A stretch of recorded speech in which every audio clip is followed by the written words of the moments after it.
2007 সালে সেনাপ্রধান মইনুল আহমেদ 1-11 এনেছিলেন রাজপথে বিএনপির বিরুদ্ধে আওয়ামী লীগের দুর্বার আন্দোলনের মুখে। আর এবার 2024 সালের 5ই আগস্ট ছাত্র জনতার গণ অভ্যুত্থানের মুখে সরকার গঠন করে দিয়েছেন সেনাপ্রধান ওয়াকারুজ্জামান। নির্বাচনে যেতে হলে নিরপেক্ষ সরকার লাগবে। বিএনপির তরফে বিএনপি মহাসচিব মির্জা ফখরুল ইসলাম আলমগীর বিবিসির সঙ্গে এক সাক্ষাৎকারে এমন দাবি করবার পরেই ছাত্র আন্দোলন করে তথ্য উপদেষ্টা আওয়ামী লীগের টোনের সাথে বিএনপির কথার সুর এখন মিলে যাচ্ছে।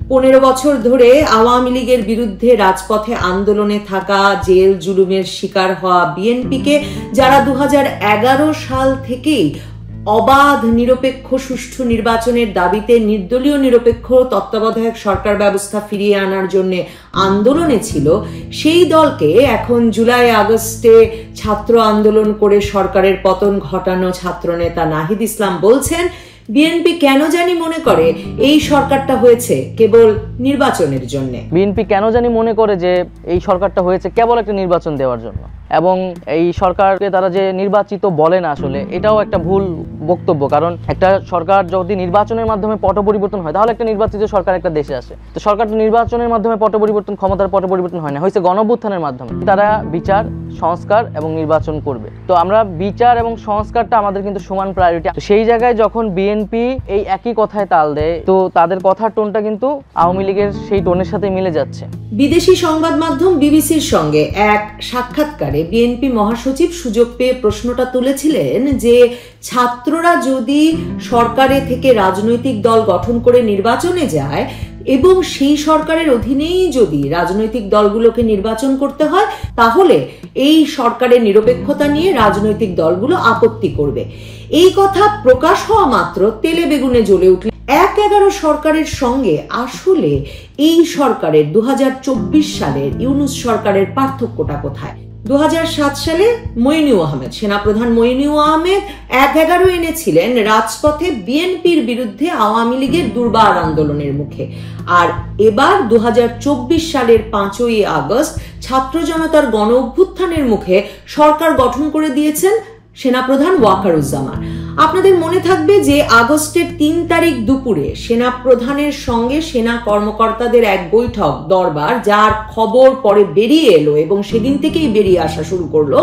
সেই দরবারে সেনাবাহিনী সিদ্ধান্ত নিল যে শেখ হাসিনার সরকারের নির্দেশের বাইরে গিয়ে তারা এখন থেকে ছাত্র জনতার যে কোনো মিছিল সমাবেশের মুখে নিষ্ক্রিয় থাকবে। এরপর 5ই আগস্ট শেখ হাসিনাকে ভারতে পাঠানোর জন্য ভারতের সেনাপ্রধানের সঙ্গে যোগাযোগ করলেন সেনাপ্রধান ওয়াকারুজ্জামান। বাংলাদেশের সামরিক বাহিনীর হেলিকপ্টারে করে তিনি শেখ হাসিনাকে ভারত পালিয়ে যেতে দিলেন এবং তারপর আমরা শেখ হাসিনার হেলিকপ্টার ভারতে নিরাপদে অবতরণ করার পর সেনাপ্রধান বঙ্গভবনে আরো 2 বাহিনী প্রধান, নৌ এবং বিমান বাহিনী প্রধানকে সহ এসে জানালেন শেখ হাসিনা চলে গেছেন এবং তিনি জামায়াতে ইসলামী সহ দেশের রাজনৈতিক দলগুলোকে এবং অধ্যাপক আসিফ নজরুলকে ডেকেছেন সরকার গঠনের বিষয়ে পরবর্তী করণীয় বিষয়ে আলোচনার জন্য। এরপর সারা বাংলাদেশে স্পর্শকাতর বহু জায়গায় বিক্ষুব্ধ ছাত্র জনতা ঢুকে ভাঙচুর করে, লুটপাট চালায়। কিন্তু আমরা দেখি সেনাপ্রধান যেখানে বসে সরকার গঠনের পরবর্তী করণীয় সম্পর্কে আলোচনা করছেন, সেই রাষ্ট্রপতির বাসভবন কিন্তু জনগণের বিক্ষোভ থেকে রক্ষা পায় এবং অটুট থাকে। এখন আমার প্রশ্ন, ছাত্র জনতা কি সিদ্ধান্ত নিয়েছিল যে শেখ হাসিনাকে ভারত পাঠিয়ে দিতে হবে? ছাত্র জনতা কি সিদ্ধান্ত নিয়েছিল যে বাংলাদেশের সামরিক বাহিনীর হেলিকপ্টারে করে ভারতের সেনাপ্রধানের সঙ্গে যোগাযোগ করে এই শেখ হাসিনার সেফ প্যাসেজের ব্যবস্থা করতে হবে?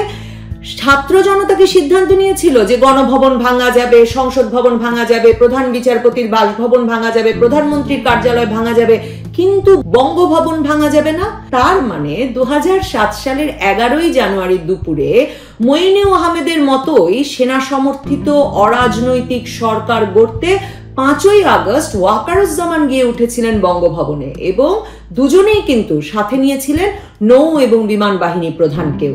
নাহিদ ইসলাম নিজেও ফেসবুক স্ট্যাটাসের মনে থাকবে সেটা আসলে 7ই আগস্ট রাষ্ট্রপতির সাথে 3 ঘন্টার বেশি সময় ধরে 3 বাহিনী প্রধান ও সমন্বয়কদের বৈঠকের পর এই সিদ্ধান্ত আমাদের জানানো হয়েছিল, সাধারণ মানুষকে জানানো হয়েছিল যে ডক্টর মোহাম্মদ ইউনূসকে প্রধান করে অন্তর্বর্তীকালীন সরকার গঠনের সিদ্ধান্ত হবে। এই সরকারও গঠিত হয়েছে 1-11 সরকারের মতোই, সব অনির্বাচিত ব্যক্তিদের দিয়ে। 1-11 সরকারের আদলেই প্রধানমন্ত্রী পদমর্যাদার ব্যক্তিকে এই সরকারের প্রধান উপদেষ্টা এবং মন্ত্রীদের পদমর্যাদার ব্যক্তিদেরকে উপদেষ্টা বলা হচ্ছে। নাহিদ ইসলাম ফেসবুক স্ট্যাটাসে অবশ্য লিখেছেন যে ছাত্ররাই এই সরকারের এবং বিদ্যমান বাস্তবতার একমাত্র ফ্যাক্টর, যেটা 1-11 সরকার থেকে বর্তমান সরকারকে সম্পূর্ণভাবে আলাদা করে।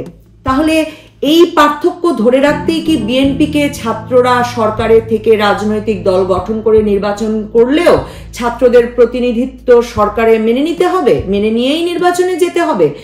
নাহিদ ইসলাম আরো লিখছেন যে 1-11 বন্দোবস্ত থেকে আওয়ামী ফ্যাসিজমের উত্থান ঘটেছিল। বিএনপি মহাসচিবের বক্তব্য, সামনে আরেকটা 1-11 সরকার, সংসদীয় সংখ্যাগরিষ্ঠতা ও নতজানু পররাষ্ট্রনীতির ধারাবাহিকতা এবং গুম, খুন ও জুলাই হত্যাকাণ্ডের বিচার না হওয়ার আলামত রয়েছে।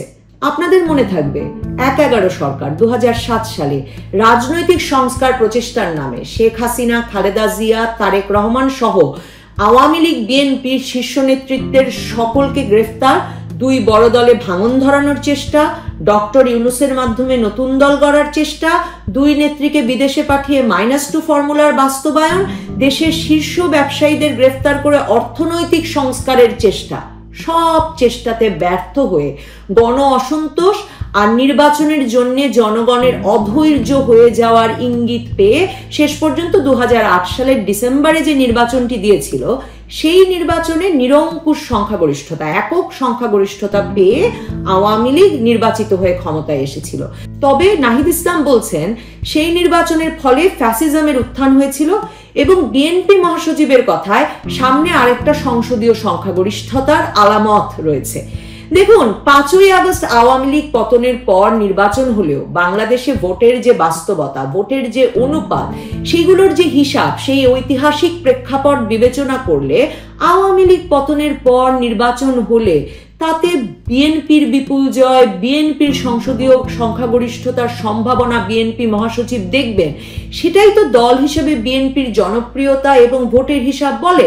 কিন্তু আপনারা লক্ষ্য করছেন কিনা জানি না, জামায়াতে ইসলামী এবং ছাত্রদের দল সহ ডান বামের ছোট ছোট অনেক রাজনৈতিক দল কিন্তু এখন আনুপাতিক প্রতিনিধিত্বের নির্বাচনের কথা বলছে। অর্থাৎ প্রতি আসনে প্রার্থী না দিয়ে একটি দলের মোট প্রাপ্ত ভোটের অনুপাতের উপর আসন বন্টন হবে নির্বাচন শেষে।